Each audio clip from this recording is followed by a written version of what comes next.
Hemmäňe salam, men Ataş Mehmet. AutoCAD video kursumyzyň 16-njysynda hemmäňe hoş gördük. Bugun sizlerle Modify menüsünden Rotate buyrugunu göreriz. Rotate bize näme kömek etýär diýseňiz, Rotate bize istenlik bir obyektleri ýa-da çyzgylary belli bir nokodyň töweregine hereket etdirmäne ýaraýar. Misallar bilen size düşündirsem, geldim şulary alyk rektangl diýdim. Norla başlayan boyu 100'e 100'lük bir rektangl çizdim. Men şu rektanglyň bir nokodyň töweregine hereket etdirmek isleýän. Rotate'in gysgy ol RO'dur. RO enter diýdim. We soň gelip obyektimi çizgimi saýlap enter basýan. Ondan soň maňa AutoCAD base point taýlamamy isleýär. Base point näme diýseniz, base point senip bir gelip nokod saýlan ýadymyzda şol nokodyň töweregine çizgimyzy hereket etdirmek üçin ulanýan bir nokodumuz, merkez nokodumuz diýip biler. Şeýlerak gözeňizde gelsin.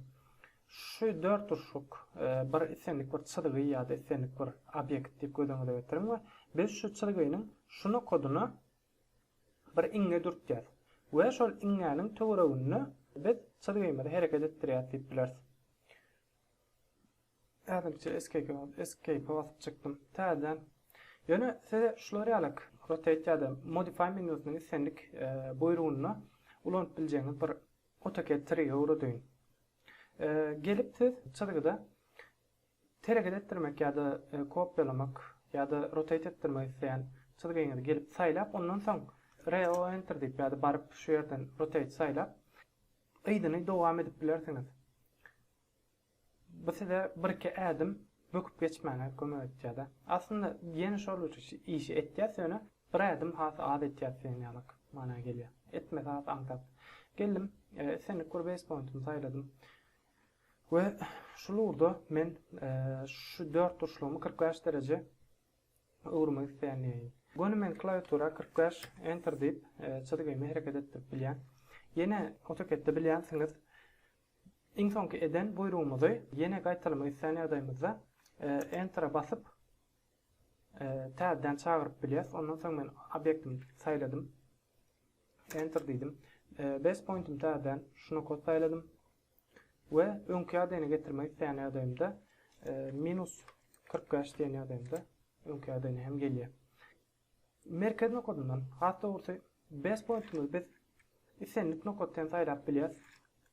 Enter diýdim. Şuna kodu hem gelip biz saýlap bilýäs. Şuna kodyň töweregine hereket ederýän saýlap bilýäs. Escape basyn. Ýa-da bilýän bolsaňyz O-trackler ýadyňyza düşmeli. Sizin O-track kuraly bady bize nokodlardan tutup ölçek almana ýaraýan. Biz şu ýerden nokodlary iki sany kapital we ýokarky midpoint nokodlaryny saýlap çizginiň gön merkez nokodyny base point saýlap şol uğur boýunça biz çizgini gönü öz töweregine, merkez nokodynyň töweregine hem duran ýerine hereket etdirip bilýär. Meselem dik görnüşe getirmek isleýän 45 gradus berdim, 45 derece.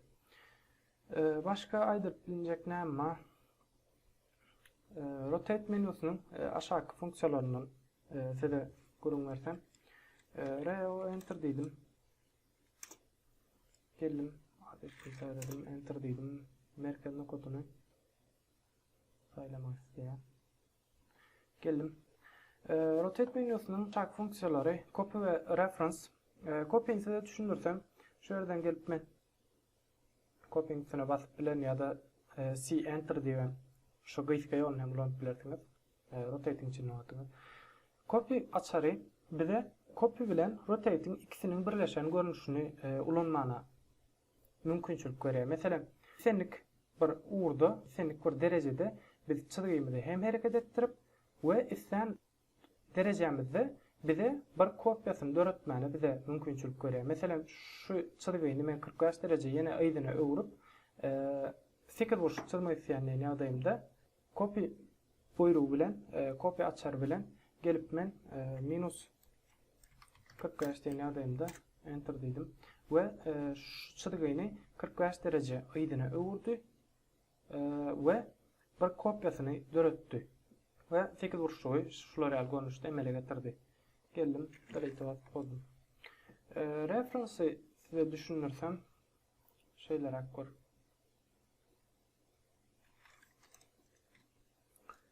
Nolan başlayan boyu 100 mm olan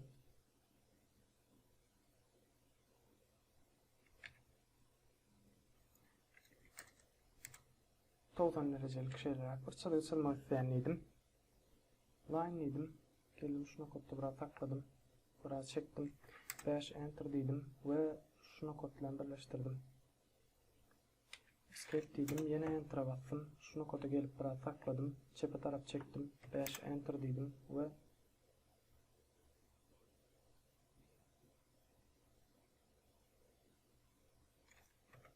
enter şuna koda gelip klikladım.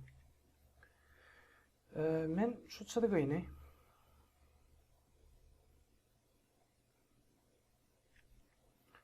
hatta orta şu obyektimi rotate bilen hareket ettirmek isteyenliğin. Geldim sayladım. Reo enter dedim. Base point'imi sayladım. Şu yerde görüyen olsanız men obyekti şu çıdıgayını hareket ettirmek için şu kaptarlan çıkkan gönü x uğruna 0 fix bolan bir tane gol bana kömek etti. Şol golun alyan görünüşü şol golun x ile alyan arasındaki derecesi menin şu çıdıgayımın näçerak uğrunun ütköjekliği barada, hareket edecekliği barada menden malumat soraýar. Mesela men gelip şunu 45 derece uğruma istenýädimde 45 enter dedim. Ya da Ctrl Z dedim. Men şular ýalyk ýagdaý bilen garşylaşyp bilen geldim hemmesini sayladım. Reo enter dedim. Men şu golun ütköden ýagdaýynda mesela şu çıdygyny ütkötdim diýeýin. We men şunu ýöne şeýlesine senlik bir ýere gelip bastım. Näçe derece men çıdygyny öwrenligimi bilenmok. Men şu ýagdaýda çıdygyny öňki ýagdaýyna getirmek üçin hatda Ctrl Z'ni basyp getirip bilýär. O dogry. Ýöne käbir ýagdaýlarda Ctrl Z'nin peýda degmen biläjek ýagdaýlarda diýen ýa-da şunu öňki ýagdaýyna getirmek üçin başga ýolumyň bolmadyk ýagdaýlaryna biz reference'ı ulanyp biz şunu öňki ýagdaýyna getirip bilýär. Reference'ın mentaliteti, reference'ın işleyiş görünüşü näme diýseňiz, biz şu ýerdäki bize kömekçi bolan gol şu ýerden çıdygynyň uğruna göre şu ýerden x'e fix bir gol çykýar diýipdik. Şol goly biz x uğru boýunça däl, şu çıdygynyň gön merkezinden geçen çıdygy boýunça dörer ýaly edip bilýär. Geldim base point'imi taýladym we reference diýdim we ondan soň täzeden base point'imi bastım we end point'uny täzeden ikinji nokodumy end point'uny taýladym. Indi görýän bolsaňyz men şu çıdygymy hareket etdiremde maňa kömekçi gol bilen ikisiniň bir urda hareket etmesine getirdi we şular ýalyk men x uğruna getirip sağlap bilýän. Görüşüňiz ýaly şeýlerak. Rotate menüsü gyzgaça şeýlerak aýdynmatyk zat galan däl diýip pikir etken ulanyş görnüşlerinden sizilen misallarda ýene bir gerek gaýtalar. Häzirlikçe şeýlerak hemmäňize köp sag bolsun aýtjan indiki videolarymyzda görüşýänçä hemmäňiz hoş sag bolun.